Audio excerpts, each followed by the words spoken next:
Hi everyone! Today's video is going to be a review on some Real Techniques Bold Metals collection brushes. I was gifted a few by the brand and just wanted to review the ones that I have now.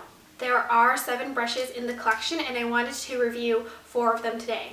I have one of the base brushes, 2 of the eye brushes, and then 1 of the finishing brushes. Before I get to the review, I just want to talk about the brushes as a whole. Bold Metals collection is a much more luxurious line compared to the regular line of brushes. They do have a more expensive price point. I think they range from $16 to $26, so they are more expensive. But since they are not considered a prestige line, at Ulta, you can definitely use coupons and wait for a sale in order to get these a little bit cheaper. They are different from the regular line for a few reasons. For one thing, the handles are different. They're not round like the regular line. It's actually meant to not roll on counters, and it also has a ferrule. So the regular line of brushes don't have a ferrule at all. The handle actually extends into the brushes, so there's no separate ferrule, and I think the inside of this is hollow. Whereas this one, there is a handle and then you have the ferrule, which is weighted, so it's meant to specifically lay in your hand a certain way, and it definitely weighs a lot more than the regular line, which feels a lot lighter in comparison. This is actually much heftier.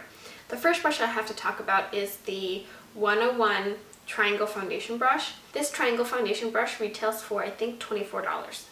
And this is a foundation brush that has a very unique shape.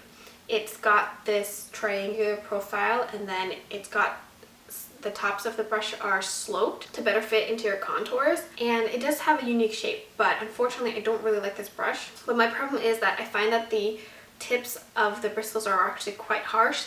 So the way that I use foundation is I'll apply it with the body of the brush and then use the tips to blend the edges out, but the ends of the bristles are just so sharp and scratchy that I don't enjoy using it that way. I also find that the brush sucks up a lot of foundation. It's quite dense in the middle, but it just doesn't fit with how I do my makeup. Plus the fact that the bristles are scratchy means that I personally don't like this brush.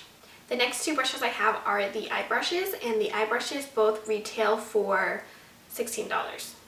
The first eye brush I have is the 200 pointed crease brush, and mine's dirty because I've been using it. I was initially wary of the brush because I thought that it'd be too large to use on my eyes, but it actually does a good job where if you just put product on the tip, you can apply it into the crease, and then the rest of the bristles surrounding the point does a good job of blending the color out. And it's also really good for applying a brow bone highlight.